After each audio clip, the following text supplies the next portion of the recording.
శాసన మండలి chairman Gutta Sukhender Reddy sensational comments చేశారు. పార్టీ నిర్మాణం సమీక్ష సరిగా లేకపోవడం వల్లే పార్టీకి గతి పట్టిందన్నారు. రెండోసారి బీఆర్ఎస్ అధికారంలోకి వచ్చిన తర్వాత కేసీఆర్ వైఖరిలో మార్పు వచ్చిందని పేర్కొన్నారు. మంత్రి పదవి ఇస్తానంటేనే బీఆర్ఎస్ లో చేరానని తెలిపారు.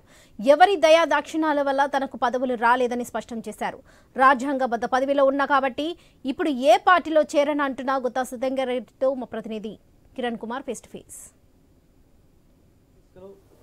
మండలి chairman Gutta Sukhender Reddy comments hot టాపిక్గా మారాయి. ఇన్నాళ్ళు సొంత పార్టీ నేతలను ఇండైరెక్ట్గా కామెంట్ చేసినటువంటి సుఖేందర్ రెడ్డి ఇప్పుడు ఏకంగా అధినేతనే టార్గెట్ చేసినట్టుగా తెలుస్తూ ఉంది. ప్రస్తుతం సుఖేందర్ రెడ్డి గారు మనతో ఉన్నారు. సార్ చెప్పండి, మీరు మీ కామెంట్స్ దేనికి సంకేతం? అంటే పార్టీకి సూచనలు చేస్తున్నారా, హెచ్చరిక చేస్తున్నారా? నేను హెచ్చరికలు చేసే అవసరం నాకు లేదు. జరుగుతున్నటువంటి పరిణామాల మీద మీరు అడుగుతున్నారు కాబట్టి నేను చెప్తున్నాను. ఇవాళ బీఆర్ఎస్ పార్టీ ఎందుకు అధికారం కోల్పోయింది అనే దానిలో మనకు పార్టీ నిర్మాణం లేదు కాబట్టి ఇబ్బందులు వచ్చినాయి. కాబట్టి పార్టీ నిర్మాణం వైపు ప్రయత్నం చేయాలని నేను కేటీఆర్ గారికి చెప్పినాను, హరీష్ రావు గారికి కూడా చెప్పినాను. అంటే అమిత్ రెడ్డికి టికెట్ ఇవ్వకపోవడం పైన నెగిటివ్ కామెంట్ చేస్తున్నారు, ప్రచారం ఎట్లా వస్తుంది? చాలా తప్పండి అది. వాళ్ళు టికెట్ ఇస్తామన్నారు, నా కేసీఆర్ఏ స్వయంగా చెప్పినారు, హరీష్ చెప్పినాడు, కేటీఆర్ ఇంటికి వచ్చి చెప్పినారు. వాళ్ళను మనం టికెట్ ఇవ్వలేదనేటువంటి ఆరోపణ సత్యదూరమైనటువంటి. టికెట్ వాళ్ళు ఇస్తానన్నమాట వాస్తవం, మనం ప్రిపేర్ అయిన మాట వాస్తవం, పోటీ చేయాలనేటువంటి నిర్ణయం వాస్తవం. కాకపోతే ఎందుకు మనం గెలుస్తామని పోటీ చేయాలనుకోలేదు, అది కూడా చెప్తున్నాను. ఒకవైపు క్యాడర్ను కాపాడుకోవాలనేటువంటిది ఒకవైపు, రెండవ వైపు రాజకీయ ఎంట్రీ కొరకు, ఈ ఎన్నికల ద్వారా అమిత్ రాజకీయాలకు ప్రవేశం కొరకు ఒక వెసులుబాటుగానే భావించినాను తప్ప, ఎందుకంటే 19లో 9 అసెంబ్లీ స్థానాలు గెలిచి కేసీఆర్ ముఖ్యమంత్రిగా 88 మంది శాసనసభ్యులతో గెలిచినాడే 2 పార్లమెంటు స్థానాలు 2 జిల్లాలు ఓడిపోయినాయి. అంటే సుఖేందర్ రెడ్డికి 2 సార్లు ఎమ్మెల్సీ పదవి ఇచ్చారు, ఒకసారి రైతు సమన్వయ సమితి అధ్యక్షుడు, మళ్ళీ మండలి చైర్మన్ ఇచ్చారు. ఎందుకు ఇటువంటి కామెంట్ చేయాల్సి వస్తుంది?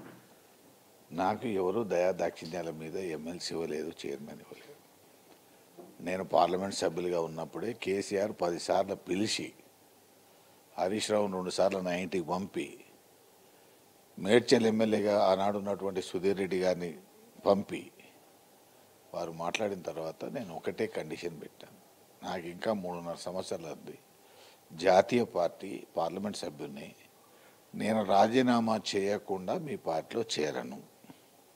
మీ పార్టీలో చేరాలని అంటే నన్ను క్యాబినెట్లో తీసుకుంటేనే చేరుతాను అని చెప్పినాను. స్టేట్లో తర్వాత నేను రాజీనామా చేసేంత వరకు నేను గులాబీ కండువా కప్పుకోను అని కూడా చెప్పినాను. అంటే స్టేట్లో మీరు చాలా సీనియర్ పొలిటీషియన్, అంటే పార్టీ అంతర్గత వ్యవహారాలకు సంబంధించి ఎప్పుడైనా కేసీఆర్ గారితో చర్చించారు? పాపం మొదటి టర్ములో బాగానే ఉండేది.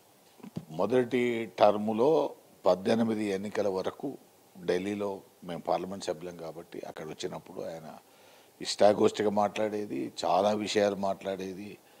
రైతు బంధు పెట్టేటప్పుడు మమ్మల్ని కూర్చోబెట్టి మాట్లాడినాడు, రైతు సమన్వయ సమితి మొదటి అధ్యక్షుడిగా నన్ను నియమించినప్పుడు మాట్లాడినాడు. 2018 అసెంబ్లీ ఎన్నికల సందర్భంగా నేను నాయి నరసింహారెడ్డి స్థానంలో కూర్చోబెడతానని చెప్పిన మాట వాస్తవం. వినారా? ఒకసారి కాదు 10 సార్లు. ఇవన్నీ చాలా సందర్భాల్లో జరిగినాయి, చర్చించినాడు. చర్చించలేదని నేనేం అనట్లేదు. 2018 శాసనసభ ఎన్నికల తర్వాత రెండోసారి ప్రభుత్వం అధికారంలోకి వచ్చిన తర్వాతనే కొంత మార్పు, డెమోక్రటిక్ సిస్టమ్ కొంత తగ్గిపోయిందనేటువంటి విషయం వాస్తవం. అంటే కేసీఆర్ వైఖరే ఈ పరిస్థితి కారణం అంటారా, పార్టీ నేతల వ్యవహారం ఈ పరిస్థితి కారణం అంటారా?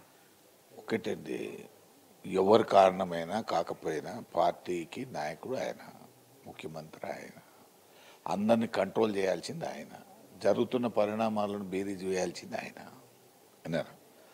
ఎందుకు ఈ పరిస్థితులు వచ్చినాయంటే దీనికి పార్టీ నిర్మాణం లేకపోవడం, సమీక్ష లేకపోవడం. ఉదాహరణ, 18లో 9 స్థానాలు గెలిచినాము, 3 నెలల తర్వాత జరిగిన ఎన్నికల్లో 2 పార్లమెంట్ స్థానాలు నల్గొండలో ఓడిపోయినాము.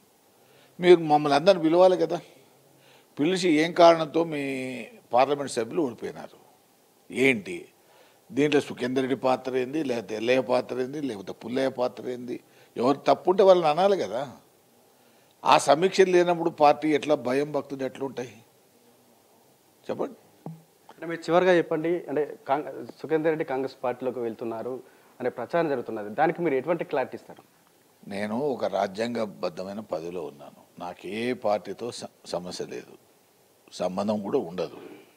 ఎందుకంటే నేను చైర్మన్గా బాధ్యతలు తీసుకున్నాడే పార్టీలకు అతీతంగానే మేము ఆ సీట్లో కూర్చోబెడతారు. అందరు కలిసి ఎన్నుకున్నది కూడా యునానిమస్గానే ఎన్నుకున్నారు, కూర్చోబెట్టేది.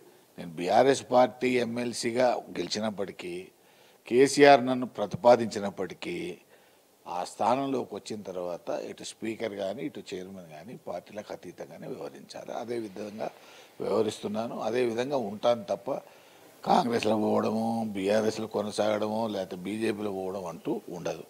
ఈ పదవిలో ఉన్నంతసేపు, ఈ బాధ్యతల్లో ఉన్నంతసేపు నిష్పక్షపాతంగా, న్యాయబద్ధంగా, రాజ్యాంగబద్ధంగానే వ్యవహరిస్తాం.